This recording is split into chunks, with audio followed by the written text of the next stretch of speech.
ಬಲದಿಂದ ಚುನಾವಣೆಯಲ್ಲಿ ಗೆದ್ಬಿಡ್ತೇವೆ ಅಂತೇಳಿ ಭ್ರಮಣದಲ್ಲಿರ್ತಕ್ಕಂಥ ಕಾಂಗ್ರೆಸ್ ಪಕ್ಷಕ್ಕೆ ಇದೊಂದು ತಕ್ಕ ಉತ್ತರವನ್ನು ತಾವು ನೀಡಿದ್ದೀರಿ. ಹಣದ ಬಲ, ಅಧಿಕಾರದ ಬಲದಿಂದ ಚುನಾವಣೆ ಗೆಲ್ಲೋದಕ್ಕೆ ಸಾಧ್ಯ ಇಲ್ಲ.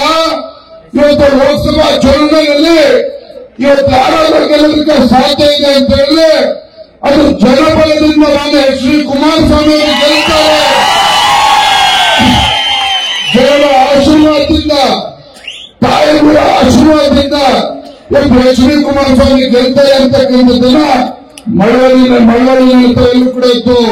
ಅದನ್ನ ಜನರಿಗೆ ಉತ್ತರವನ್ನು ನೀಡಿದರೆ ಆತ್ಮೀಯ ಕಾರ್ಯಕರ್ತರು, ಲೋಕಸಭಾ ಚುನಾವಣೆಯಲ್ಲಿ ಇವತ್ತು ದೇಶದ ಹೆಮ್ಮೆಯ ಪ್ರಧಾನಮಂತ್ರಿ ನರೇಂದ್ರ ಮೋದಿಜಿಯವರು ಇವತ್ತು ಇಡೀ ದೇಶದ ಜನತೆಗೂ ಅಭಿಲಾಷೆ ಇದೆ. ದೇಶದಲ್ಲಿ ಮತ್ತೊಮ್ಮೆ ನರೇಂದ್ರ ಮೋದಿಜಿಯವರು ಪ್ರಧಾನಮಂತ್ರಿ ಆಗಬೇಕು. ದೇಶದ ಅಭಿವೃದ್ಧಿಯಿಂದ ಇವತ್ತು ದೇಶ ಮುನ್ನಡೆಕೊಂಡು ಹೋಗಬೇಕು. ಇವತ್ತು ದೇಶ ಸುರಕ್ಷಿತವಾಗಿರಬೇಕು ಅಂತ ಹೇಳಿ ದೇಶದ ಜನರು ಕೂಡ ತೀರ್ಮಾನ ಮಾಡಿದ್ದಾರೆ. ರಾಜ್ಯದಲ್ಲಿರ್ತಕ್ಕಂಥ ಪ್ರಜ್ಞಾವಂತ ಮತದಾರರು ಕೂಡ ತೀರ್ಮಾನ ಮಾಡಿದ್ದಾರೆ. ಮಂಡ್ಯ ಜಿಲ್ಲೆ ಪ್ರಜ್ಞಾವಂತ ಮತದಾರರು ಕೂಡ ಇವತ್ತು ತೀರ್ಮಾನ ಮಾಡಿ ಜೆಡಿಎಸ್ ಪಕ್ಷಕ್ಕೆ ಆಶೀರ್ವಾದ ಮಾಡಬೇಕು ಅಂತೇಳಿ ಇವತ್ತು ಕುಮಾರಸ್ವಾಮಿ ಅವರಿಗೆ ಆಶೀರ್ವಾದ ಮಾಡಬೇಕು ಅಂತೇಳಿ ಎಲ್ಲ ಬಿಜೆಪಿ ಜೆಡಿಎಸ್ ಪಕ್ಷದಲ್ಲಿ ಬಂದಿದ್ದಾರೆ. ದೇಶದ ಮಾಜಿ ಪ್ರಧಾನಮಂತ್ರಿಗಳು ನಮ್ಮೆಲ್ಲ ಹಿರಿಯರಾಗಿರ್ತಕ್ಕಂಥ ಎಚ್ ಡಿ ದೇವೇಗೌಡ ಇದ್ದವರು ಇವತ್ತು ದೇಶದ ಭವಿಷ್ಯದ ದೃಷ್ಟಿಯಿಂದ ನರೇಂದ್ರ ಮೋದಿಗಳು ಮತ್ತೊಮ್ಮೆ ಪ್ರಧಾನಮಂತ್ರಿ ಆಗಬೇಕು ಅಂತೇಳಿ ಇವತ್ತು ಬಿಜೆಪಿ ಮತ್ತು ಜೆಡಿಎಸ್ ಪಕ್ಷ ಒಗ್ಗಟ್ಟಾಗಿ ಒಂದಾಗಿ ರಾಜ್ಯಾದ್ಯಂತ ಕೈ ಜೋಡಿಸುವ ಕೆಲಸವನ್ನು ಮಾಡ್ತಾ ಇದ್ದೇವೆ. ಇದರ ಪರಿಣಾಮ ಏನಪ್ಪಾ ಅಂತ ಹೇಳಿದ್ರೆ ಕರ್ನಾಟಕ ರಾಜ್ಯದ ಎಲ್ಲ 28 ಕ್ಷೇತ್ರಗಳಲ್ಲಿ ಭಾರತೀಯ ಜನತಾ ಪಾರ್ಟಿ ಮತ್ತು ಜೆಡಿಎಸ್ ಪಕ್ಷ 28 ಕ್ಷೇತ್ರಗಳಲ್ಲಿ ಗೆಲ್ತಕ್ಕಂಥ ವಾತಾವರಣ ನಿರ್ಮಾಣ ಆಗಿದೆ. ಮತ್ತೊಂದು ಕಡೆ ಈಗಾಗಲೇ ಕಾಂಗ್ರೆಸ್ ಪಕ್ಷದ ಹಿರಿಯ ಮುಖಂಡರೊಬ್ಬರು ಈಗಾಗಲೇ ಗುದ್ಲಿ ಪೂಜೆ ಮಾಡಿದ್ದಾರೆ. ಯಾತಕ್ಕೋಸ್ಕರ ಗುದ್ಲಿ ಪೂಜೆ ಮಾಡಿದ್ದಾರೆ ಅಂತ ಹೇಳಿದ್ರೆ ಏನಿತ್ತು ಲೋಕಸಭಾ ಚುನಾವಣೆ ಆದ್ಮೇಲೆ ತಾವೇ ಮುಖ್ಯಮಂತ್ರಿ ಸ್ಥಾನದಲ್ಲಿ ಬಂದು ಕೂರಬೇಕು ಅಂತ ಹೇಳಿ ಏನು ನಮ್ಮನೆ ತಾನೆ ನನ್ನ ತೆರಿಗೆ ನನ್ನ ಹಕ್ಕು ಅಂತ ಹೇಳಿ ದೆಹಲಿನಲ್ಲಿ ನಾಟಕ ಮಾಡ್ಕೊಂಡು ಹೋಗಿದ್ರು. ಇವತ್ತು ನನ್ನ ತೆರಿಗೆ ನನ್ನ ಹಕ್ಕು ಅಂತ ಹೇಳಿದಂತ ಕಾಂಗ್ರೆಸ್ ಪಕ್ಷದ ಹಿರಿಯ ಮುಖಂಡ ರಾಜ್ಯದ ಉಪಮುಖ್ಯಮಂತ್ರಿ ಆಗಿರ್ತಕ್ಕಂಥ ಡಿ ಕೆ ಶಿವಕುಮಾರ್ ಅವರು ಲೋಕಸಭಾ ಚುನಾವಣೆ ಆದ್ಮೇಲೆ ಇವತ್ತು ಮುಖ್ಯಮಂತ್ರಿ ಸ್ಥಾನ ತನ್ನ ಹಕ್ಕು ಅಂತ ಹೇಳಿ ಈಗಾಗಲೇ ಬುದ್ಧಿ ಪೂಜೆ ಮಾಡಿ ಮುಖ್ಯಮಂತ್ರಿ ಲೋಕಸಭಾ ಚುನಾವಣೆಯಲ್ಲಿ ತಾವೇ ಮುಖ್ಯಮಂತ್ರಿ ಸ್ಥಾನದಲ್ಲಿ ಕೂರಬೇಕು ಅಂತ ಹೊರಟಿದ್ದಾರೆ. ಇವತ್ತು ಜನ ಎಲ್ಲರನ್ನೂ ಕೂಡ ಗಮನಿಸ್ತಾ ಇದ್ದಾರೆ. ಇವತ್ತು ಯಾವ ಮಾಜಿ ಮುಖ್ಯಮಂತ್ರಿಯಾಗಿರ್ತಕ್ಕಂಥ ಕುಮಾರಸ್ವಾಮಿ ಅವರ ಬಗ್ಗೆ ನಿನ್ನೆ ಡಿ ಕೆ ಶಿವಕುಮಾರ್ ಅವರು ಒಂದು ಮಾತನ್ನು ಹೇಳಿದ್ದಾರೆ. ಡಿ ಕೆ ಶಿವಕುಮಾರ್ ಅವರು ಕುಮಾರಸ್ವಾಮಿ ಅವರಿಗೆ ಸವಾಲನ್ನು ಹಾಕಿದ್ದಾರೆ.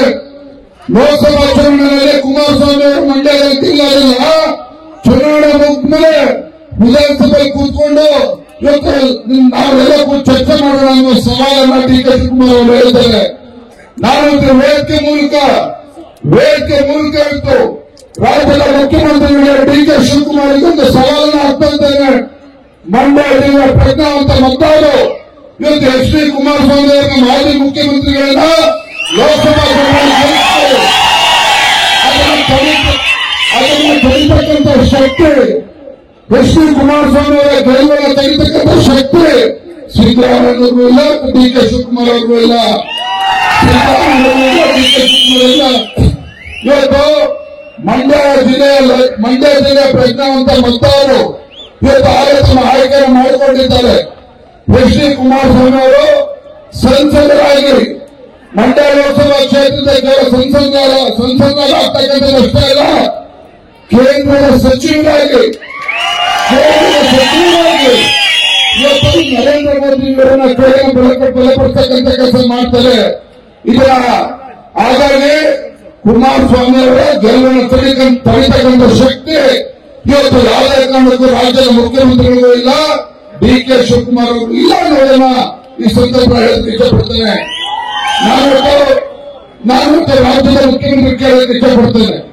ತಮ್ಮ ಸರ್ಕಾರ ಬಂದು 10 ತಿಂಗಳು ಕಳೆದಿದೆ, ರಾಜ್ಯದಲ್ಲಿ ಭೀಕರ ಬರಗಾಲ ಇದೆ, 800ಕ್ಕೂ ಹೆಚ್ಚು ರೈತರು ಆತ್ಮಹತ್ಯೆ ಮಾಡಿಕೊಂಡಿದ್ದಾರೆ. ರೈತರ ಸಂಕಷ್ಟಕ್ಕೆ ಸ್ಪಂದನೆ ಮಾಡತಕ್ಕಂಥ ಕೆಲಸ ರಾಜ್ಯದ ಮುಖ್ಯಮಂತ್ರಿ ಮಾಡಿದ್ದಾರ? ಡಿ.ಕೆ. ಶಿವಕುಮಾರ್ ಅವರು ಮಾಡಿದ್ದಾರ? ಸುಪ್ರೀಂ ಕೋರ್ಟ್ ಆರ್ಡರ್ ಮಾಡಿದ್ರೆ ಅಂತ ಹೇಳಿ ಕಾವೇರಿ ನೀರನ್ನು ತಮಿಳುನಾಡಿಗೆ ಹರಿಸ್ತಕ್ಕಂಥ ಕೆಲಸ ಮಾಡಿದ್ರಲ್ಲ, ತಾಕತ್ತು ನಿಮಗೆ ಮತವನ್ನ ಕೊಟ್ಟು ಚುನಾವಣೆಯಲ್ಲಿ ವಿಧಾನಸಭೆಯಲ್ಲಿ ಶಾಸಕರನ್ನು ಆಯ್ಕೆ ಮಾಡಿದ್ರಲ್ಲ, ಆ ಮತದಾರರಿಗೆ ಒಂದು ಕಾವೇರಿ ನೀರನ್ನು ತಮಿಳುನಾಡಿಗೆ ಬಿಟ್ಟು ಅನ್ಯಾಯ ಮಾಡಿದ್ರಲ್ಲ, ಅವಾಗೇನು ಹೋಗಿತ್ತು ನಿಮ್ಮ ಗಂಡಸ್ಥರ ಮಾನ್ಯ ಉಪಮುಖ್ಯಮಂತ್ರಿಗಳು, ನಮ್ಮ ಮುಖ್ಯಮಂತ್ರಿಗಳು ಅವಾಗೇನಿತ್ತು? ರೈತರಿಗೆ ಅನ್ಯಾಯವನ್ನು ಮಾಡ್ತಕ್ಕಂಥ ಕೆಲಸ ಮಾಡಿದ್ದೀರಿ ರಾಜ್ಯದ ಮುಖ್ಯಮಂತ್ರಿಗಳಾಗಿ. ರೈತರು ಬರಗಾಲದ ಸಂದರ್ಭದಲ್ಲಿ ಪರಿಹಾರವನ್ನು ಕೊಂಡಿಲ್ಲ. ಹಿಂದೆ ಕುಮಾರಸ್ವಾಮಿ ಮುಖ್ಯಮಂತ್ರಿ ಇದ್ದಾಗ ರೈತರು ಸಂಕಷ್ಟದಲ್ಲಿದ್ದಾರೆ ಅಂತ ಹೇಳಿ ರೈತರ ಸಾಲವನ್ನು ಮನ್ನಾ ಮಾಡ್ತಕ್ಕಂಥ ಕೆಲಸ ಮಾಡಿದ್ರು ಎಚ್. ಡಿ. ಕುಮಾರಸ್ವಾಮಿ ಅವರು. ಯಡಿಯೂರಪ್ಪ ಮುಖ್ಯಮಂತ್ರಿ ಇದ್ದಾಗ ನೆರೆಯ ಸಂದರ್ಭದಲ್ಲಿ ಇವತ್ತು ಉತ್ತರ ಕರ್ನಾಟಕ ಭೀಕರ ಪ್ರವಾಹ ಆದಾಗ ಬಡವರು ಮನೆ ಕಳ್ಕೊಂಡಾಗ 5 ಲಕ್ಷ ರೂಪಾಯಿ ಪ್ರತಿಯೊಬ್ಬ ಬಡವರಿಗೆ ಮನೆ ಕಳ್ಕೊಂಡಂತ ಬಡವರಿಗೆ ಕೊಟ್ಟರು. ನೀವು ಅಂತ ಕೆಲಸ ಮಾಡೋದಕ್ಕೆ ಸಾಧ್ಯ ಆಗಿಲ್ಲ. ಈ ರಾಜ್ಯದ ಮಂಡ್ಯದ ಮಣ್ಣಿನ ಮಗ ಯಡಿಯೂರಪ್ಪರು ರಾಜ್ಯದ ಮುಖ್ಯಮಂತ್ರಿ ಇದ್ದಾಗ ರೈತರ ಹೆಸರಿನಲ್ಲಿ ಪ್ರಮಾಣ ವಚನವನ್ನು ತೆಗೆದುಕೊಂಡು ರೈತರ ಪಂಚಾಯತ್ಗೆ ವಿದ್ಯುತ್ತನ್ನು ಕೊಟ್ಟು ರೈತರಿಗೆ ಪ್ರತ್ಯೇಕ ಬಜೆಟ್ ಅನ್ನು ಮಂಡನೆ ಮಾಡಿ ಯಾವ ನಾಡಿಗೆ ತುತ್ತು ಅನ್ನವನ್ನು ಕೊಡ್ತಕ್ಕಂಥ ರೈತ ತನ್ನ ಹೊಲಕ್ಕೆ ಟ್ರಾನ್ಸ್ಫಾರ್ಮರ್ ಹಾಕೋಬೇಕು ಅಂತ ಹೇಳಿದ್ರೆ 25,000 ರೂಪಾಯಿ ಕಟ್ಟಿದ್ರೆ ಸಾಕಾಗ್ತಾ ಇತ್ತು. 25,000 ರೂಪಾಯಿ ಕಟ್ಟಿದ್ರೆ ಇವತ್ತು 2 ತುತ್ತು ಅನ್ನವನ್ನು ಕೊಡ್ತಕ್ಕಂಥ ರೈತ ತನ್ನ ಹೊಲಕ್ಕೆ ಟ್ರಾನ್ಸ್ಫಾರ್ಮರ್ ಹಾಕೋಬೋದಿತ್ತು, ವಿದ್ಯುತ್ ಸಂಪರ್ಕ ಸಿಗ್ತಾ ಇತ್ತು. ಇವತ್ತು ರೈತರ ಪರವಾಗಿ ಮುಸುಳೆಗಡೆ ಆಗ್ತಾ ಇರ್ತಕ್ಕಂಥ ಕಾಂಗ್ರೆಸ್ ಸರ್ಕಾರ, ರಾಜ್ಯದ ಮುಖ್ಯಮಂತ್ರಿಗಳು ಇವತ್ತು ಬರಗಾಲದ ಸಂದರ್ಭದಲ್ಲಿ ರೈತರಿಗೆ ಬರ ಹೇಳ್ತಕ್ಕಂಥ ಕೆಲಸ ಮಾಡಿದ್ದಾರೆ. ಆ ಪಾಪ ರೈತ ತನ್ನ ಹೊಲಕ್ಕೆ ವಿದ್ಯುತ್ ಸಂಪರ್ಕ ತೆಗೆದುಕೊಳ್ಬೇಕು, ಟ್ರಾನ್ಸ್ಫಾರ್ಮರ್ ಹಾಕಬೇಕು ಅಂತ ಹೇಳಿದ್ರೆ 3 ಲಕ್ಷ ರೂಪಾಯಿ ಕಟ್ಟಬೇಕು. ರೈತ ಬರಗಾಲದ ಸಂದರ್ಭದಲ್ಲಿ 3 ಲಕ್ಷ ರೂಪಾಯಿ ಕಟ್ಟಬೇಕು. ಇದು ರೈತರಿಗೆ ನ್ಯಾಯ ಕೊಡ್ತಕ್ಕಂಥ ಕೆಲಸನ ಇದು? ಈ ಬರಗಾಲದ ಸಂದರ್ಭದಲ್ಲಿ ರೈತರಿಗೆ ನ್ಯಾಯ ಕೊಡ್ತಕ್ಕಂಥ ವಿಚಾರವನ್ನು ಬಿಟ್ಟು ರೈತರಿಗೆ ಅನ್ಯಾಯ ಮಾಡತಕ್ಕಂಥ ಸರ್ಕಾರ ಈ ದೇಶದಲ್ಲಿ ಆಧಾರವಿದ್ರೆ ಅದು ರಾಜ್ಯದಲ್ಲಿರ್ತಕ್ಕಂಥ ಕಾಂಗ್ರೆಸ್ ಸರ್ಕಾರ. ರಾಜ್ಯದಲ್ಲಿರ್ತಕ್ಕಂಥ ಸರ್ಕಾರ ಕಾಂಗ್ರೆಸ್ ಸರ್ಕಾರ ರೈತರಿಗೆ ಅನ್ಯಾಯ ಮಾಡ್ತಾ ಇದ್ದಾರೆ. ಇದು ಪರಿಷ್ಠ ಜಾತಿ ಪರಿಷ್ಠ ಪಂಗಡಕ್ಕೆ ಮೀಸಲಿಟ್ಟಿರ್ತಕ್ಕಂಥ ದುಡ್ಡನ್ನ ಬೇರೆ ಕಡೆ ವರ್ಗಾವಣೆ ಮಾಡಿ ಇದು ಪರಿಷ್ಠ ಜಾತಿ ಪರಿಷ್ಠ ಪಂಗಡದ ಅಭಿವೃದ್ಧಿಗೆ ಇವತ್ತು ಮಣ್ಣಾಗ್ತಕ್ಕಂಥ ಕೆಲಸ ಮಾಡಿದ್ದಾರೆ ಕಾಂಗ್ರೆಸ್ ಸರ್ಕಾರ.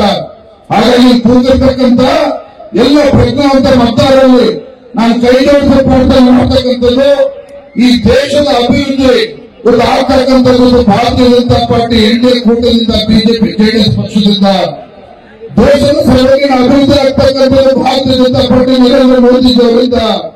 ಇಂತಹ ಬರಗಾಲದಲ್ಲೂ ಕೂಡ ಈಗ ಕಾಂಗ್ರೆಸ್ ಪಕ್ಷ ಶ್ರೀರಾಮುಲು ಹೇಳಿದ್ರು 10 ಕೆಜಿ ಅಕ್ಕಿ ಕೊಡ್ತಾ ಇರೋ ಸರ್ಕಾರ ಬಂದ್ರೆ ಅಂತ ಹೇಳಿ ಅಕ್ಕಿ ಕೊಡ್ತಾ ಇದ್ದಾರೆ ಹೊರತು 10 ಕೆಜಿ ಅಕ್ಕಿನ ಕೊಡ್ತಾ ಇದ್ದಂತ ಶ್ರೀರಾಮುಲು ಕಾಂಗ್ರೆಸ್ ಸರ್ಕಾರ ನಮ್ಮ ಬಡವರಿಗೆ ಅಕ್ಕಿ ಕೊಡ್ತಾ ಇರ್ತಕ್ಕಂಥದ್ದು ನರೇಂದ್ರ ಮೋದಿಜಿಯವರು 5 ಕೆಜಿ ಅಕ್ಕಿಯನ್ನು ಕೊಡ್ತಾ ಇರ್ತಕ್ಕಂಥದ್ದು ಕಾಂಗ್ರೆಸ್ ಸರ್ಕಾರ ಅಲ್ಲ. ಕೊನೆಯವರು ಮಾತನ್ನ ಹೇಳ್ತಾರೆ, ಗ್ಯಾರಂಟಿ ಬಗ್ಗೆ ಮಾತನಾಡ್ತಾರೆ. ನಿನ್ನೆ ನಾನು ಕೂಡ ಹಾಸನ ಜಿಲ್ಲೆ ಪ್ರವಾಸಕ್ಕೆ ಹೋಗಿದ್ದೆ. ಹಾಸನ ಜಿಲ್ಲೆ ಪ್ರವಾಸಕ್ಕೆ ಹೋದಾಗ ಅಲ್ಲೇ ಟೀ ಕುಡಿಬೇಕಾದ್ರೆ ಅಲ್ಲೇ ಕ್ಯಾಂಟೀನ್ ಹತ್ರ ಒಬ್ರು ರೈತರು ಮಾತನಾಡ್ತಾ ಇದ್ರು. ಒಬ್ಬ ರೈತ ಹೇಳಿದ, ಏನಪ್ಪ ನಮ್ಮ ಹೆಂಡತಿ ಬಹಳ ಖುಷಿಯಾಗ್ಬಿಟ್ಟಿದ್ದಾರೆ, ಕಾಂಗ್ರೆಸ್ ಸಿದ್ದರಾಮಯ್ಯ ಸರ್ಕಾರ ಬಂದ ಮೇಲೆ 2,000 ರೂಪಾಯಿ ನನ್ನ ಹೆಂಡತಿ ಕೊಡ್ತಾ ಇದ್ದಾರೆ, 2,000 ರೂಪಾಯಿ ನೇರವಾಗಿ ಅಕೌಂಟಿಗೆ ಹಾಕ್ತಾ ಇದ್ದಾರೆ, ನನ್ನ ಹೆಂಡತಿ ಬಹಳ ಖುಷಿಯಾಗ್ಬಿಟ್ಟಿದ್ದಾರೆ ಅಂತ ಹೇಳಿ ಆ ರೈತ ಮಾತನಾಡ್ತಾ ಇದ್ದ. ಮತ್ತೊಬ್ಬ ರೈತ ಹೇಳಿದ, ಪೆದ್ದ ಹೇಳಿದ್ರೆ ನನ್ನ ಹೆಂಡತಿ ಬುದ್ಧಿ ಏನು, ಇವತ್ತೇನು ಮುಖ್ಯಮಂತ್ರಿ ಸಿದ್ದರಾಮಯ್ಯ 2,000 ರೂಪಾಯಿ ಹೆಂಡತಿ ಅಕೌಂಟಿಗೆ ಹಾಕ್ತಾ ಇದ್ದಾರೆ, ಮತ್ತೊಂದು ಕಡೆ ನೀವೇನ್ ದಿನ ಕ್ವಾರ್ಟರ್ ಹಾಕೊಂಡ್ಬರ್ತೀಯ, ಇವತ್ತು ಪ್ರತಿ ತಿಂಗಳಿಗೆ 3,000 ರೂಪಾಯಿ ಕೊಡ್ತಾ ಇಲ್ಲ, ಹಿಂದೆ 1,500 ರೂಪಾಯಿ ಕೊಡ್ತಾ ಇದ್ರೆ 2 ಕ್ವಾರ್ಟರ್ ಹಾಕಿದ್ರೆ 6,000 ರೂಪಾಯಿ. ಅಂದ್ರೆ ನಿಂಜೋಡದಿಂದ 4,000 ರೂಪಾಯಿ ಎಕ್ಸ್ಟ್ರಾ ಕಿತ್ಕೊಳ್ತಾ ಇದ್ದಾರೆ. ವಾಪಸ್ 4,000 ರೂಪಾಯಿ ಕಿತ್ಕೊಂಡು ಅದರಲ್ಲಿ 2,000 ರೂಪಾಯಿ ಹಿಂದೆ ಹಾಕೊಂಡು ಹಾಕ್ತಾ ಇದ್ದಾರೆ. ನಿಂಜೋಡಿಗೆ ನಷ್ಟ ಆಗ್ತಾ ಇರ್ತಕ್ಕಂಥದ್ದು.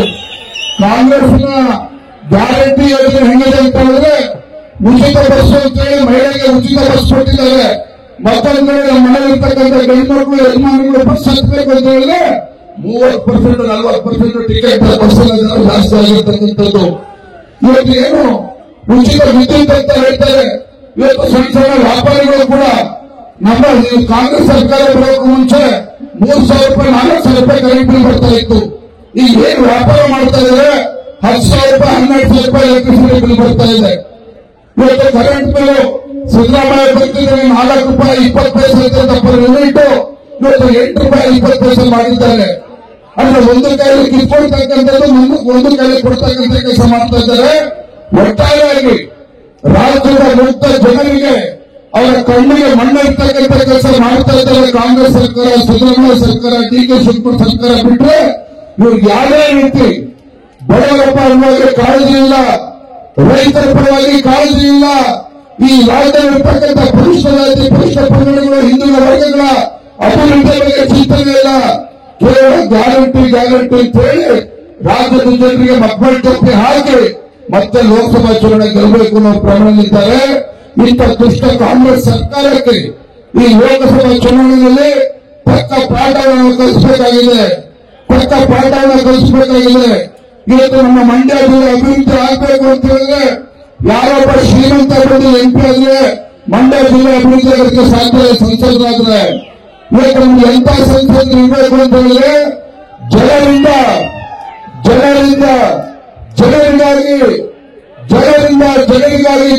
ಜನರಿಗೋಸ್ಕರ ಪ್ರಾಣ ಕೊಡ್ತಕ್ಕಂಥ ಸಂಸದ ನಮ್ಮ ಮಂಡ್ಯ ಜಿಲ್ಲೆಗೆ ಗೆದ್ದು ಕುಮಾರಸ್ವಾಮಿ ಮಾತ್ರ ಇವತ್ತು ಮಂಡ್ಯ ಜಿಲ್ಲೆಗೆ ನ್ಯಾಯ ಕೊಡ್ತಕ್ಕಂಥ ಕೆಲಸವನ್ನು ಮಾಡ್ತಾರೆ. ಎಚ್ ಡಿ ಕುಮಾರಸ್ವಾಮಿ ಮಾತ್ರ ಮಂಡ್ಯ ಜಿಲ್ಲೆಯಲ್ಲಿ ಬಡವರ ಕಣ್ಣೀರು ಓಡಿಸ್ತಕ್ಕಂಥ ಕೆಲಸ ಮಾಡ್ತಾರೆ. ಹೊರತು ಹೊಟ್ಟೆ ತುಂಬಿರ್ತಕ್ಕಂಥ ಶ್ರೀಮಂತರ ಬಗ್ಗೆ ಸಂಸದರಾದ್ರೆ ನಿಮ್ಗೇನು ಕೂಡ ಮಂಡ್ಯ ಜಿಲ್ಲೆಗೆ ಉಪಯೋಗ ಆಗೋದಿಲ್ಲ. ಹಾಗಾಗಿ ಜನನಾಯಕರಾಗಿರ್ತಕ್ಕಂಥ ಎಚ್ ಡಿ ಕುಮಾರಸ್ವಾಮಿ ಅವರು ಇವತ್ತು 3 ಲಕ್ಷಕ್ಕೂ ಹೆಚ್ಚು ಅಂತರದಿಂದ ಗೆಲ್ಲಿಸಿ ಕೇಂದ್ರದ ಸಚಿವರಾಗಿ ನಮ್ಮ ರಾಜ್ಯ ಮತ್ತು ಮಂಡ್ಯ ಜಿಲ್ಲೆಯನ್ನು ಸರ್ವಾಂಗೀಣ ಅಭಿವೃದ್ಧಿ ಆಗೋದಕ್ಕೆ ತಾವೆಲ್ಲರೂ ಕೂಡ ಆಶೀರ್ವಾದ ಮಾಡಬೇಕು ಅಂತ ತಾವೆಲ್ಲರೂ ಕೂಡ ಕೈಗೊಳಿಸಿ ಪ್ರಾರ್ಥನೆ ಮಾಡಿ ಇವತ್ತು ಕೊನೆಯ ಒಂದು ಮಾತ್ರ ಮುಗಿಸ್ತೇನೆ. ಇವತ್ತು ದಲಿತರ ಬಗ್ಗೆ ಕಣ್ಣೀರಾಗ್ತಕ್ಕಂಥ ಮಾನ್ಯ ಕಾಂಗ್ರೆಸ್ ಸರ್ಕಾರದವರು ಇವತ್ತು ಹೇಳೋದು ನಮ್ಮ ಮಾತಾಡ್ತಾರೆ, ನಮ್ಮ ಮುಖಂಡರು ಹೇಳೋದು ಇವತ್ತು ಬಾಬಾ ಸಾಹೇಬ್ ಅಂಬೇಡ್ಕರ್ ಅವರಿಗೆ 2 ಬಾರಿ ಲೋಕಸಭಾ ಚುನಾವಣೆಯಲ್ಲಿ ಸೋಲಿಸಿರ್ತಕ್ಕಂಥ ಕಾಂಗ್ರೆಸ್ ಪಕ್ಷದವರು ಇವತ್ತು ಬಾಬಾ ಸಾಹೇಬ್ ಅಂಬೇಡ್ಕರ್ ಅವರಿಗೆ ಭಾರತ ರಕ್ತ ಕೊಟ್ಟಿರ್ತಕ್ಕಂಥದ್ದು. ಇವತ್ತು ಅಟಲ್ ಬಿಹಾರಿ ವಾಜಪೇಯಿ ಮನೆಯ ಮೇರೆಗೆ ನೀತಿ ಸರ್ಕಾರ ಕೊಟ್ಟಿರ್ತಕ್ಕಂಥದ್ದು. ಇವತ್ತು ಬಾಬಾ ಸಾಹೇಬ್ ಅಂಬೇಡ್ಕರ್ ಅವರ 5 ಪಂಚ ಸ್ಥಳಗಳನ್ನ ಇವತ್ತು ಅಭಿವೃದ್ಧಿಯನ್ನು ಪಡಿಸ್ತಾ ಇರ್ತಕ್ಕಂಥದ್ದು ನರೇಂದ್ರ ಮೋದಿ ಸರ್ಕಾರ ಇವತ್ತು. ಹಾಗಾಗಿ ಮೊಸಳೆ ಕಣ್ಣೀರು ಆಗ್ತಕ್ಕಂಥ ಕಾಂಗ್ರೆಸ್ ಸರ್ಕಾರ ಬಾಬಾ ಸಾಹೇಬ್ ಅಂಬೇಡ್ಕರ್ ಬಗ್ಗೆಯೂ ಕಾಳಜಿ ಇಲ್ಲ, ಬಡವರ ಬಗ್ಗೆಯೂ ಕೂಡ ಕಾಳಜಿ ಇಲ್ಲ. ಇಂಥ ಸರ್ಕಾರಕ್ಕೆ ತಕ್ಕ ಉತ್ತರವನ್ನು ಲೋಕಸಭಾ ಚುನಾವಣೆಯಲ್ಲಿ ನೀಡ್ತೀವಿ ಅನ್ನೋ ವಿಶ್ವಾಸ ಸಂಪೂರ್ಣ ಆಗಿದೆ ಅನ್ನೋ ಮಾತನ್ನು ಹೇಳ್ತಾ ತಮ್ಮೆಲ್ಲರೂ ಕೂಡ ನಾನು ಭಗವಂತನಲ್ಲಿ ಪ್ರಾರ್ಥನೆ ಮಾಡ್ತಕ್ಕಂಥ ಇಷ್ಟೇನೆ. ಮುಂದಿನ ಲೋಕಸಭಾ ಚುನಾವಣೆಯಲ್ಲಿ ಮಾನ್ಯ ಎಚ್ ಡಿ ಕುಮಾರಸ್ವಾಮಿ ಅವರು 3 ಲಕ್ಷಕ್ಕೂ ಹೆಚ್ಚು ಅಂತರದಿಂದ ಗೆದ್ದು ಬರಬೇಕು, ಕೇಂದ್ರ ಸಚಿವರಾಗಿ ಬರಬೇಕು. ನಾವು ಭಗವಂತನ ಪ್ರಾರ್ಥನೆ ಮಾಡ್ತಕ್ಕಂಥದ್ದು ಇನ್ನೊಂದಾದ್ರು ಸರಿಯಾದ ಸಮಯಕ್ಕೆ ಮಳೆಯಾಗಿ ಸರಿಯಾದಂತಹ ಬೆಳೆಯಾಗಿ ರೈತರು ನೆಮ್ಮದಿಯಿಂದ ಬಾಳಿ ಬಡಿಸ್ತಕ್ಕಂಥ ಒಳ್ಳೆ ಜೀವನ ಬರಲಿ ಅಂತ ಭಗವಂತನ ಪ್ರಾರ್ಥನೆ ಮಾಡಿ ನನ್ನ ಮಾತುಗಳನ್ನು ಮುಗಿಸ್ತಾ ಇದ್ದೇನೆ. ಬಡೋ ಭಾರತ್ ಮಾತಾ ಕಿ, ಬಡೋ ಭಾರತ್ ಮಾತಾ ಕಿ. ನಮಸ್ಕಾರ.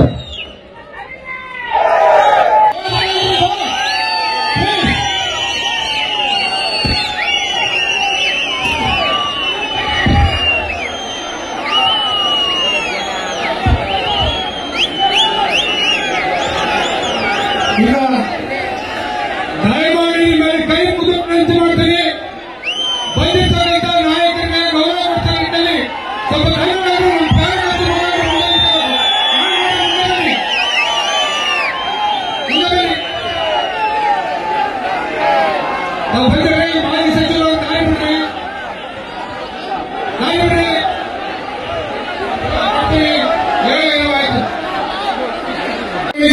ಇದ್ದಾರೆ. ಪಾಪ ಇವತ್ತು ಏನ್ ಕೇಳ್ಕೊಳ್ತಾ ಇದ್ದಾರ ಕುಮಾರನ ದೇವ ಅಂತ ಕೇಳ್ತಾ ಇದ್ದಾರೆ ಮನುಷ್ಯ. ಅದೇನು 46,000 ಲೀಡರ್ ಗೆದ್ದಿದ್ದೀನಿ ಅಂತ ಅಹಂಕಾರದಿಂದ ಮೆರೆಯುತ್ತವ್ರ ಮನುಷ್ಯ. ಅವ್ರು ಹೇಳಿ ಕಳಿಸಿದ್ರೆ 2008ರಲ್ಲಿ ಯಡಿಯೂರಪ್ಪನವರಿಗೆ ಮೋಸ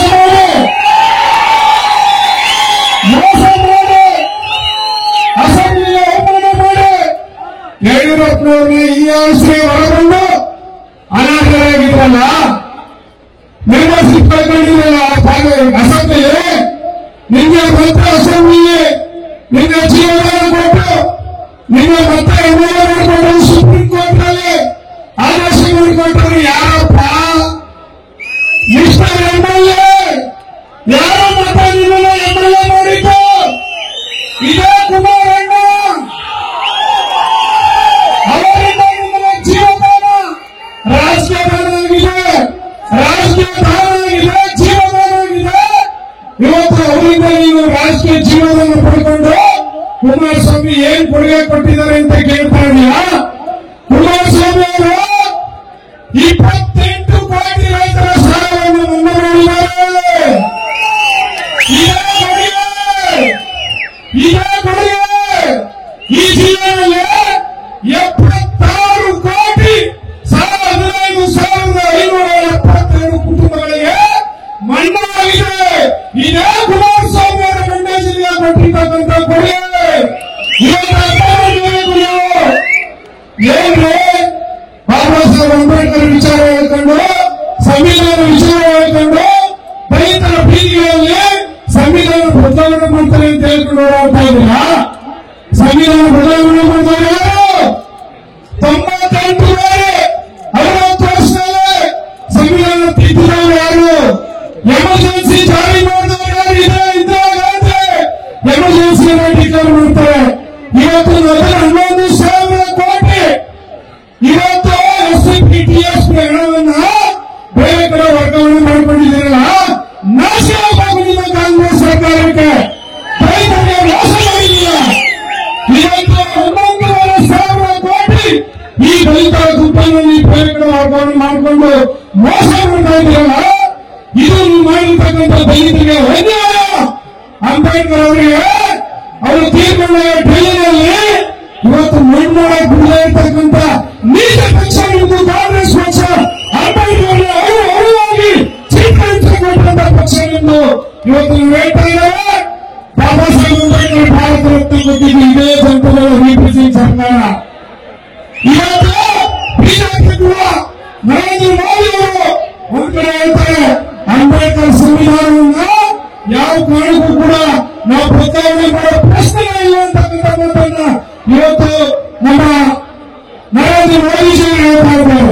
ದಯಮಾಡಿ ಬಂದಿಲ್ಲ ಬಹಳಷ್ಟು ವಿಚಾರಗಳನ್ನು ಮುಂದಿನ ದಿನಗಳಲ್ಲಿ ಮಾತನಾಡ್ತೀನಿ. ಇವತ್ತಿನ ಅನರ್ಹರಾಗಿದ್ದವ್ರನ್ನ ಅರ್ಹರನ್ನಾಗಿ ಮಾಡಿದ ಕುಮಾರಣ್ಣವ್ರನ್ನ ಜೀವನ ಪರ್ಯಂತ ನೀವು ಮಾಡಬಹುದು.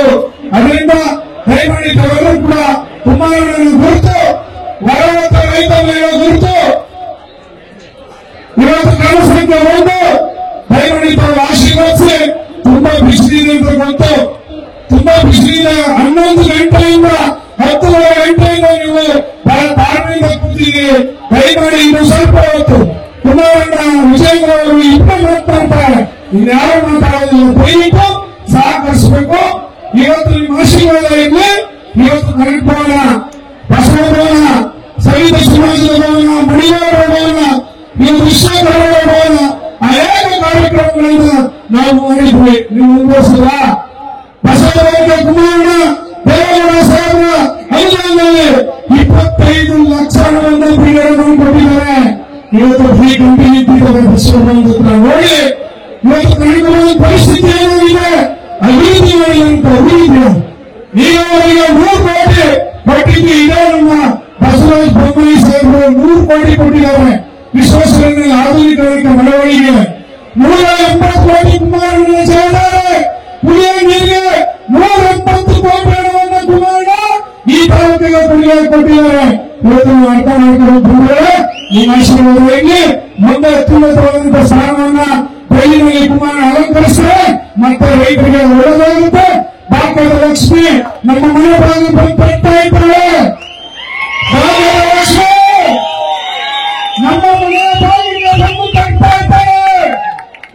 ನೀವು ಮನೆಗೆ ಬರಮಾಡಿಕೊಂಡ್ರೆ ನಮ್ಮ ರೈತರ, ನಮ್ಮ ದೀನ ರೈತರ ಹೆಣ್ಣು ಮಕ್ಕಳ ಸಮಸ್ಯೆ ಬಗೆಹರಿತಲ್ಲ.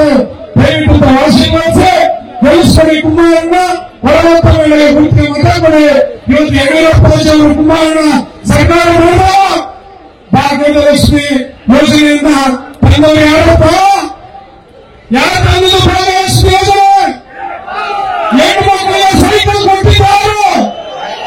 ಇವತ್ತು ಹೆಣ್ಣು ಮಕ್ಕಳಿಗೆ ಏನೋ ಮಾತಾಡಿದ್ದಾರೆ ಅಂತ ಹೇಳಿ ಬೀದಿ ಮಾತನಾಡಿ ನಿಂತಿದ್ರ ನಾಚಿಕೆ ಆಗಬೇಕು. ಹೆಣ್ಣು ಮಕ್ಕಳ ಕಾನೂನನ್ನ ಇವತ್ತು ಅಂಬೇಡ್ಕರ್ ಕಿತ್ಕೊಂಡವರು ಇದೇ ಕಾಂಗ್ರೆಸ್ನವರು, ಹೆಣ್ಣು ಮಕ್ಕಳಿಗೆ ಮೋಸ ಮಾಡಿದವರು ಇದೇ ಕಾಂಗ್ರೆಸ್ನವರು ಅಂತಕ್ಕಂಥ ಈ ಸಂದರ್ಭ ಹೇಳ್ತಾ ನನ್ನ ಮಾತು ಮುಗಿಸ್ತೇನೆ. ನಮಸ್ಕಾರ. ನಮ್ಮ ಯೂಟ್ಯೂಬ್ ಚಾನೆಲ್ನ ಸಬ್ಸ್ಕ್ರೈಬ್ ಆಗಿ, ಲೈಕ್ ಮಾಡಿ, ಪಕ್ಕದಲ್ಲಿ ಕಾಣಿಸೋ ಬೆಲ್ ಐಕನ್ನ ಕ್ಲಿಕ್ ಮಾಡಿ.